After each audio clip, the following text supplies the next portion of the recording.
rubbama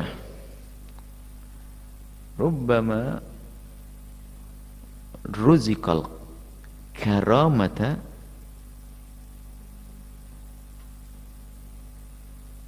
man lam takmul lahul istiqamatu. Rubbama, bisa jadi, kadang, mungkin sekali, ruziko al-karamata, diberi oleh Allah karamah, man, seorang hamba, lam takmul lahul istiqamatu, yang belum sempurna keistiqomahannya. Dari sebelumnya Imam Ibn Attal As-Sakandari membimbing kita agar kita menjadi orang yang benar-benar berpegang, menjalankan syariat dengan benar. Artinya istiqomah, sampai betul-betul menata hati, keikhlasan dan seterusnya. Dan juga pernah disebutkan di tempat yang lain, termasuk keramat. Keramat yang paling luar biasa kan istiqomah. Nah sekarang tiba-tiba ada semacam karamah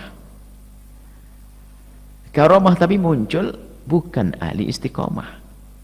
Bagaimana dengan hal ini? Sebagian pensyarah hikam itu memaknai dari sisi bahwasanya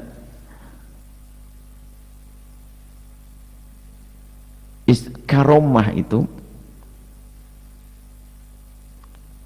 bukan tanda kalau dia itu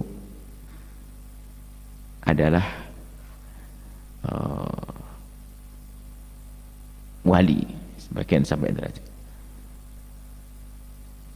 Bukan jaminan kalau orang mendapatkan karamah itu wali.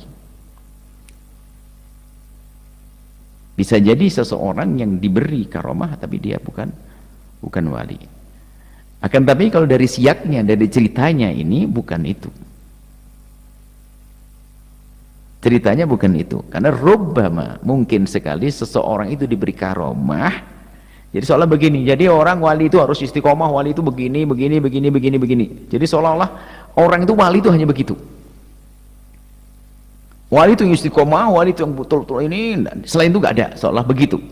Baru nanti Ibn Athaillah mencatat ini, rubbama ruzikal karamata, bisa jadi seseorang itu diberi karamah orang yang belum sempurna dalam keistiqomahannya. Memang di sana ada kesalahan di dalam memahami orang itu tidak akan dianggap wali kecuali tampak karomahnya. Ini kesalahan juga. Sehingga pensyarah hikam itu membawa ke sini.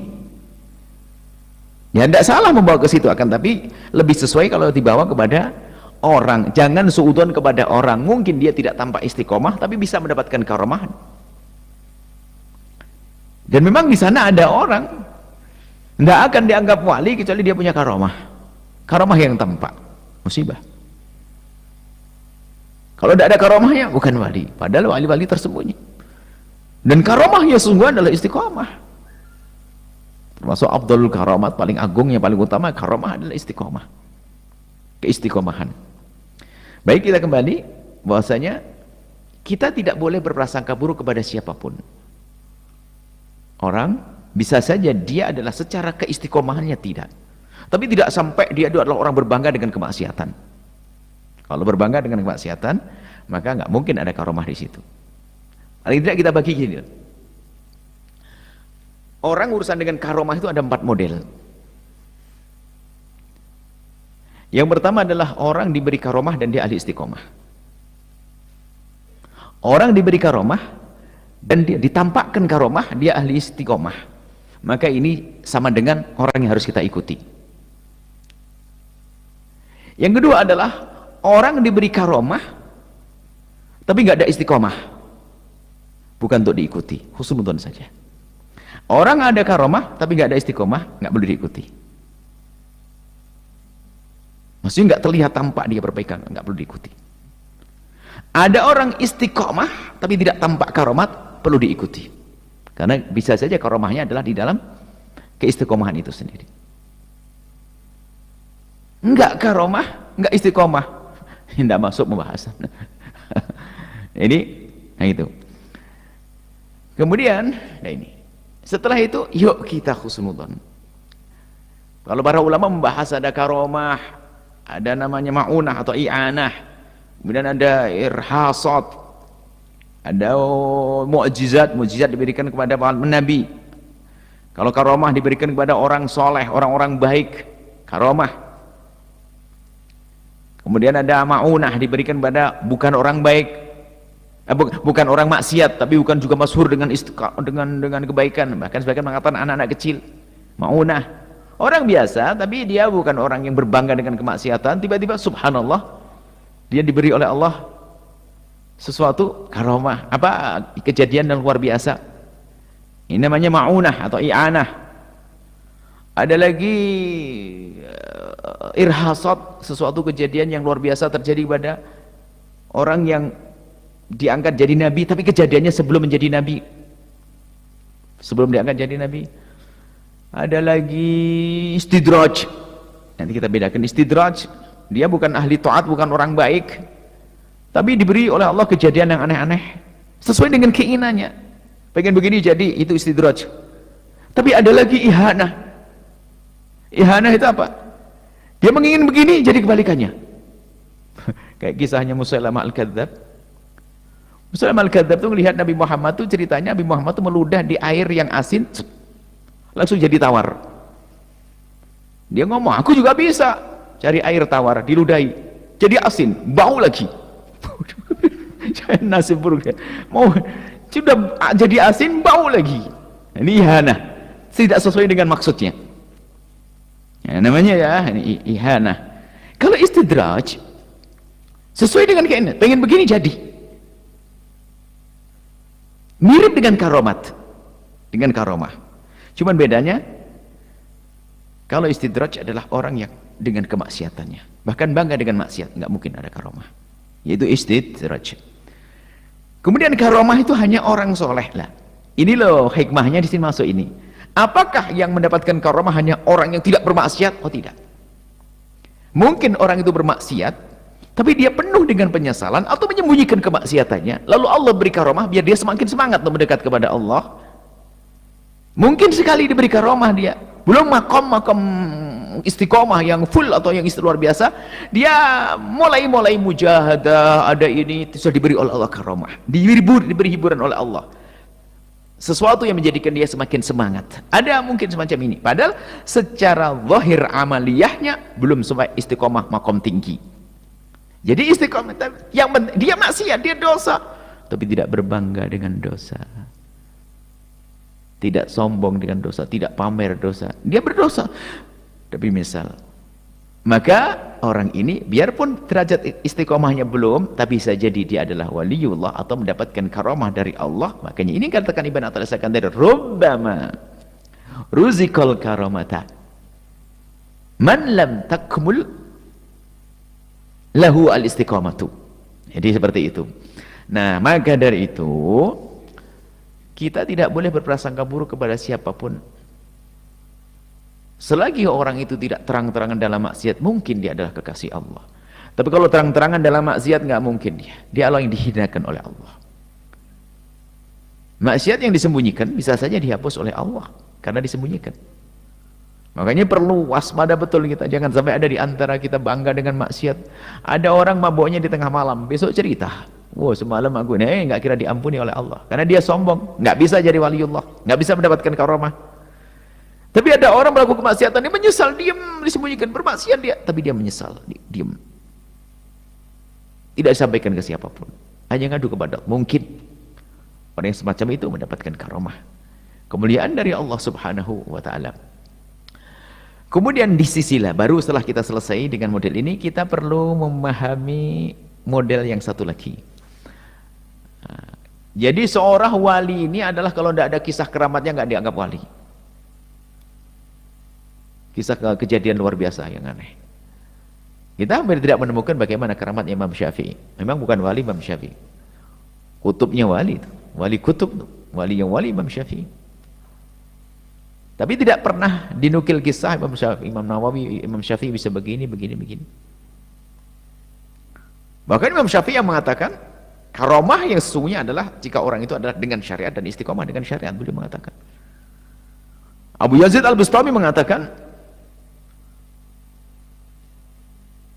orang baru mendapatkan karomah kalau sesuai perilakunya dengan syariat. Kalau enggak akan mendapatkan karomah. Beliau enggak percaya. Jadi ini keras ini. Jadi sebagian mensyarai hikam ini dengan itu. Sehingga apa? Ada orang yang menganggap bahwasanya yang namanya wali harus tampak karomahnya, yang enggak ada karomahnya enggak. Jadi ada orang kalau enggak ada karomah, kalau tampak karomahnya baru. Abu Yazid Al-Bustami suatu ketika mendengar satu orang yang disifati dengan kewaliannya. Siapa tidak rindu kepada waliullah? Dia datang kepada wali tersebut. Masih sholat di masjid. Ditunggu sholat. Setelah berdiri dari masjid, keluar dia. Ngeludah ke dinding masjid. Langsung Abu Yazid berpaling. Kaifa yu'manu bi asrarillahi ma'lam? Kaifa yu'manu bi asrarillahi ma'lam yuhafid ala syara'illahi? Bagaimana akan bisa dipercaya dengan sir Allah, rahasia dari Allah, orang yang tidak menjaga syariat zahir? Ini madhab juga, ini madhab keras ini. Jadi kalau tidak istiqomah jangan wali-walian itu. Nah, kelihatannya ini penatapan saya tadi meredamkan, jangan sampai nanti terlalu pegangan ini akhirnya suudzon sama orang dan sebagainya. Itu kan makomnya Abu Yazid yang beliau sendiri sebenarnya wali juga. Baik. Kemudian di pungkasannya harus yakin bahasanya karomah yang sesungguhnya adalah istiqomah yang paling istimewa. Mungkin orang itu adalah tidak tampak karomah, dia bisa macam-macam lah, bisa melipat bumi, jalan sana pendidikan, tidak tampak itu.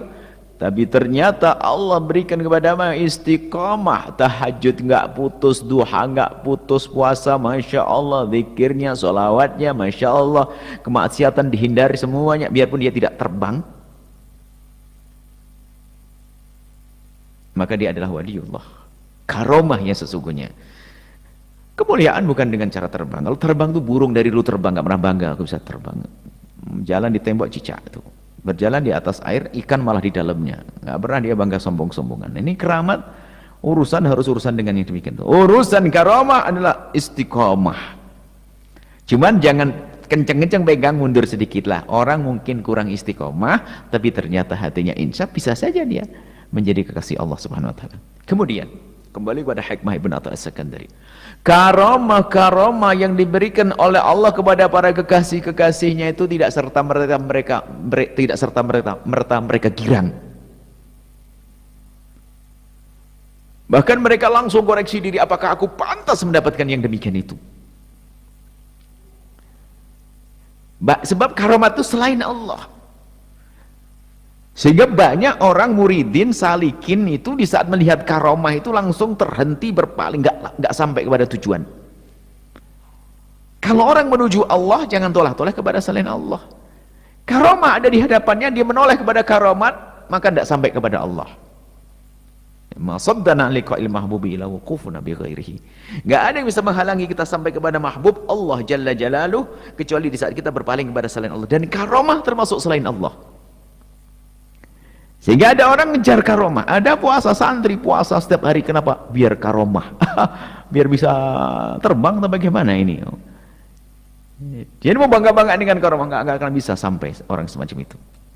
Jadi di saat mendapatkan karomah, beliau itu adalah merasa takut, apakah aku pantas dan sebagainya.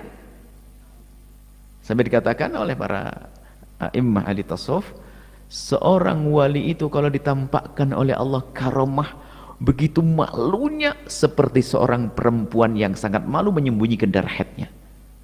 Sekarang ngobrol itu keramat aneh itu kualat sama saya itu kan karomah. Enggak begitu. Karomah itu bagi beliau adalah betul-betul sesuatu yang berat. Benarkah saya semacam ini? Semakin takut kepada Allah. Jangannya istidraj, saya banyak salah, kenapa saya mendapatkan ini? Maka tadi orang yang kelihatannya secara istiqomah adalah kurang, kok diberi Allah karamat, maka akan menjadi karamah sesungguhnya kalau dia merasa bahwasanya enggak pantas, dia kurang. Tapi dia akan kepleset kalau akan bangga sombong, Dia bangga dengan karomah, maka dia terhenti tidak sampai kepada Allah. Itu kan salikin. Nah, ini adalah apa yang dihadirkan oleh Imam Ibn Atha As-Sakandari agar kita membangun khusnudon kepada siapapun di kiri kanan kita. Bisa jadi loh istrimu yang di rumahmu adalah waliullah yang tersembunyi. Selagi dia tidak madhab, ya dia salah sedikit-sedikit, kadang salah. Itu mungkin karena kesabarannya dengan kita menjadi dia kekasih Allah. Makanya jangan macam-macam dengan orang kawan kita. Bahkan untuk menata hidup yang baik adalah anggap orang di kiri kananmu adalah semua waliullah yang disembunyikan di antara kita. Supaya kita tidak suudzon kepada siapapun dari bangsa manusia. Nah, suudzon kan penyakit lagi. Waliullah nggak suudzon. Itu mungkin wali mungkin. Dan memang Allah menyembunyikan kekasihnya di antara hamba-hambanya. Semoga kita dipilih oleh Allah Subhanahu wa taala. Baik. Jadi kuncinya kita sudahlah. Jangan nunggu-nunggu kita merubah pasir jadi beras. Repot. Pergi ke pasar beli beras. Jangan kita menunggu-nunggu pengen keramat jalan di atas air. Sudahlah, naik perahu selesai. Jangan berangan-angan bisa terbang, beli 500.000 pesawat Surabaya Jakarta selesai. Jangan mikir keramat-keramat yang begitu-begitu. Kita perlu karomah yang luar biasa, yaitu istiqamah. Sudah. Jangan tolak-tolak yang macam-macam. Jangan mencari keramat untuk diri kita atau orang lain hanya yang itu-itu saja. Tidak. Kalau itu ahli istiqamah, yuktada bihi. Diikuti, selesai. Makanya pernah kami sampaikan, ada wali tapi nggak perlu kita belajar kepada dia. Wali majdub. Kan majdub itu secara zahir nggak ada tampak istiqomahnya. Sholatnya bagaimana? Nggak ada. Maka nggak berguru. Wali majdub kita husnudzon. Kalau wali majdub kita jangan berguru. Tanya bahwa kita belajar yang nggak diajari, karena bukan untuk belajar, untuk husnudzon. Yang untuk belajar yang kita ikuti siapa? Ahli istiqamah. Baik tampak karomah atau tidak tampak karomah. Ahli istiqamah tampak karomah, iya karena keistiqomahnya. Dia ahli istiqamah biarpun tidak tampak karomah, istiqomahnya sendiri sudah karomah. Ini saja yang bisa kami hadirkan. Semoga Allah memilih kita menjadi kekasih-kekasihnya, dan semoga Allah berikan pada kita karomah yang tidak dilihat oleh siapapun dari manusia kecuali istiqomah. Nggak pengen aneh-aneh. Kita pengen karomah kita adalah istiqomah. Oh, bukan yang lainnya. Istiqomah dalam meninggalkan kemaksiatan, istiqomah dalam melakukan ketaatan hingga sampai di surga Allah Subhanahu wa taala. Wallahu a'lam bissawab.